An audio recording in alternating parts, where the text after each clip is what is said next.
헌법이라는 게 역사성이 있기 때문에 이렇게 시간적인 간극이 있다 보면은 어휘가 좀 바뀔 수가 있다 없다? 그걸 뭐라 그런다? 변천이라 그런다. 자, 4번 한번 풀어볼게요. 지금 이렇게 말을 딱 들었는데 와 명쾌하다. 그럴 수가 없어. 가서 부딪히다 보면은 또 헷갈리게 되고 그러면서도 계속 이제 가다 보면서 몇 번 굴절 겪어가면서 아, 이게 이런 뜻이구나 이렇게 트이는 거예요. 자, 4번에 1번. 헌법 개정은 조문의 명시적 변경이라는 점에서 헌법 변천 및 헌법 침해와 구별된다. 그래서 헌법 조문이 이제 명시적으로 바뀌는 거죠. 헌법 조문을 만약에 성문법 국가다 그대로 놔두고 뒤에 드는 거 이게 뭐예요? 상충되게 나가는 거 헌법 침해고 그 조문은 그대로 있는데 어느 순간인가 그 뜻이 바뀌어져 있더라. 그걸 뭐라 그래요? 헌법 변천이라 그래요. 2번 헌법 개정안은 그래서 이제 헌법 개정이라는 것은 조문을 명시적으로 바꿔야 되는데 우리는 친절하게 128조, 129조, 130조에서 이렇게 바꾸라 이렇게 정해놨죠. 그리고 이제 관습헌법도 그렇게 바꿔야 된다는 거 아니겠습니까? 이제 뭐 국민적 합의가 바뀌지 않는 이상에는 그럼 2번에 보면 헌법 개정안을 국회가 먼저 의결을 하고 30일 이내에 국민투표를 붙여서 국회의원 선거권자 과반수가 투표를 하고 투표자의 과반수의 찬성을 얻어야 된다. 이렇게 돼 있죠. 여기는 하여간 뭐 방법이 없어. 헌법 조문에서 틀렸다 그러면 어디 가서 명함도 못 내밀어요. 2번 틀렸습니다. 선거권자가 아니라 투표자죠.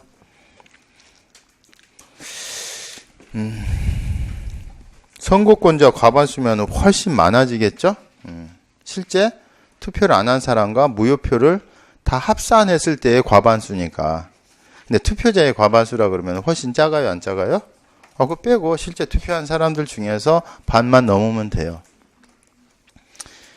이런 얘기도 왜 자꾸 하냐면 지금 시간 났을 때 고민을 해봐야지 그냥 외우기 편하다고 덥석덥석 외워놓으면은 나중에 어느 상황에 딱 후려치면 엥? 이렇게 된다니까? 그러니까 지금 시간 날 때 한번 이게 선거권자라는 게 어떤 뜻이고 투표권자라는 게 어떤 뜻이다 한번 이렇게 고민해 보시는 게 좋아요. 3번 국회는 헌법 개정안이 공고된 날로부터 60일 이내에 의결해야 하며 국회 의결은 제적 3분의 2 이상의 찬성을 얻어야 한다.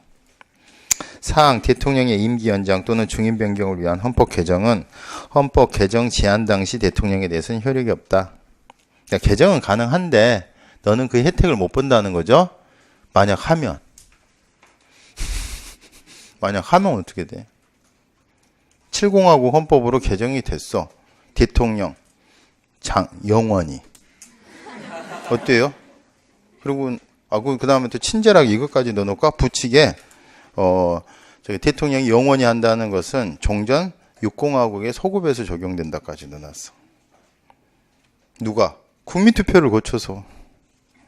어때요? 근데 못 할까? 지금 7공화국인데 6공화국 헌법이 지금 효력이 있어 없어? 있어 없어? 모르겠는데요. 저도 몰라요.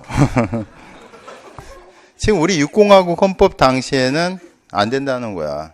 그럼 여기서 이제 우리가 이러면 또 시간이 오래 걸리는데 우리가 그러면은 도대체 이 헌법이라는 걸 어떻게 이해를 할까? 거기를 한번 돌아갈 필요가 있는데 만약에 이제 뭐 적당하게 이제 학설로 얘기를 해서 OX 이렇게 하면은 쉬운데 그 전에 이제 썼던 헌법을 바라보는 시각이 세 군데가 있었으니까 법 실정주의 어때요?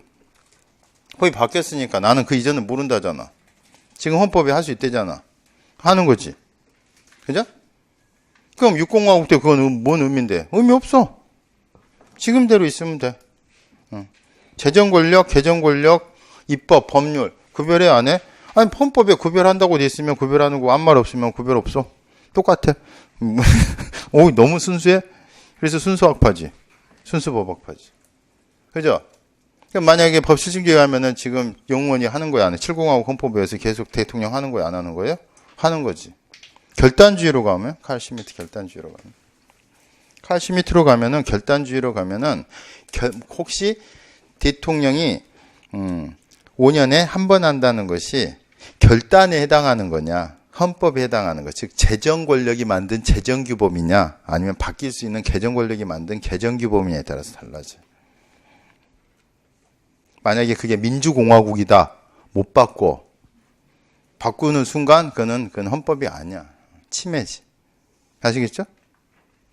근데 여러분 보시기에 대통령 5년에 한 번 한다는 게 개정규범인 것 같아? 재정규범인 것 같아? 어느 나라마다 다 그거 꼭 있어야 되는 거야? 바꿀 수 없는 영고 불변해?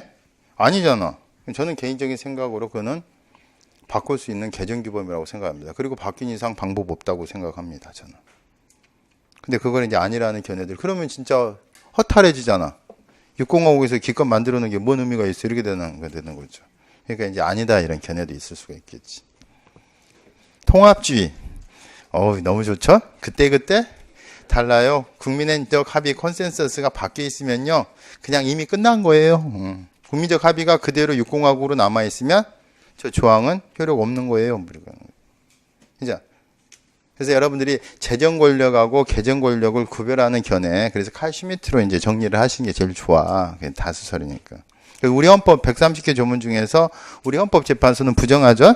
재정규범과 개정규범 이런 거 구별할 수 없다 이렇게 보는데 사실 엄밀하게 보면은 개정 권력의 한계, 즉 민주공화국이다 이런 거는 바꿀 수 있어요, 없어요? 7공화국에서 민주공화국을 군주공화국으로 군주는 공화가 안 되지. 군주국으로 바꿀 수 있어, 없어? 그런 건 안 되지. 그러니까 그건 안 돼. 근데 만약에 대통령의 임기라든가 우리 의원 내각제를 대통령이 얼마든지 바꿀 수 있지. 의장 1인과 부의장이 더더욱 바꿀 수가 있고 심지어 헌법 29조 2항은 바꿔야만 되는 거고. 그죠?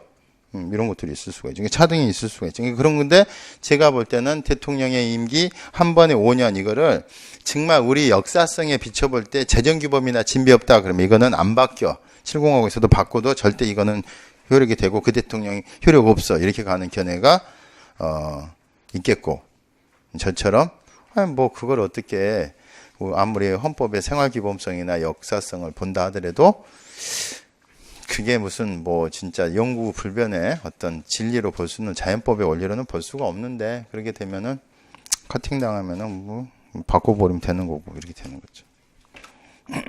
그러니까 이제 독재자들은 되게 어떻게 하냐면은요.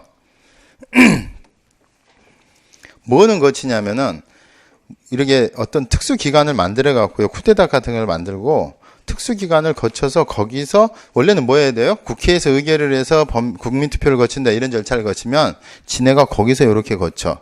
그 다음에 그거를 국민투표 절차는 되게 거칩니다. 전두환 대통령도 그랬고 박정희 대통령도 그랬고.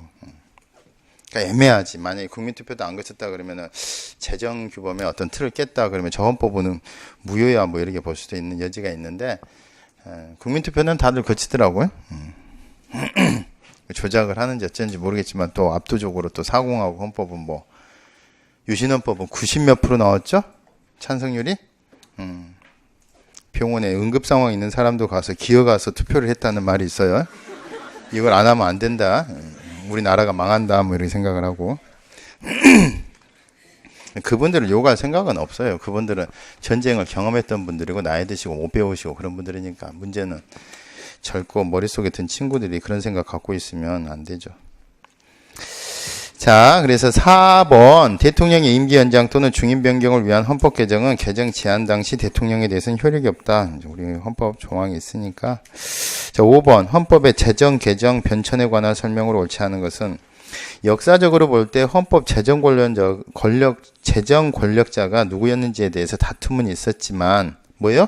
칼 슈미트에 의하게 되면은 처음에 신이었다가 군주였다가 국민으로 바뀌었죠. 중간에 이제 소수 과두 귀족에 의해서 다스려지던 때도 있었고. 자, 그런데 이제는 우리 현대 사회에 있어서는 다 뭐다? 국민 주권이다. 이렇게 보는 거죠. 재정 권력은 국민이다. 법 개념으로서 헌법 재정 권력이 부인된 적은 없다. 사실 이제 부인된 적이 없다 이 말에 이제 공감하고 싶은 게 다수설이고요. 아까도 얘기했다시피 법실중주의 같은 사람들은 재정 권력이고 개정 권력이고를 나눌 실익이 없어요. 지금 헌법이라는 형태로 존재하면 걔네들은 다 성문법주의자들이야. 성문법이라는 법에 지금 헌법이라는 형태로 존재하면 그게 헌법인 거고 없어지면 없어지는 거고. 그 전에 이거를, 그러니까, 아까처럼 이 6공화국 있었던 걸 이걸 7공화국에 의해서 없어졌을 때 이 관계는, 모른다, 야. 나는 있으면 지금 있는 그대로 현재형만 생각해라. 나는 이전은 모른다, 야. 법실정주의자는. 무슨 결단이고 나발이고도 없어요. 지금 바뀌었으면 지금 이게 헌법인 거지.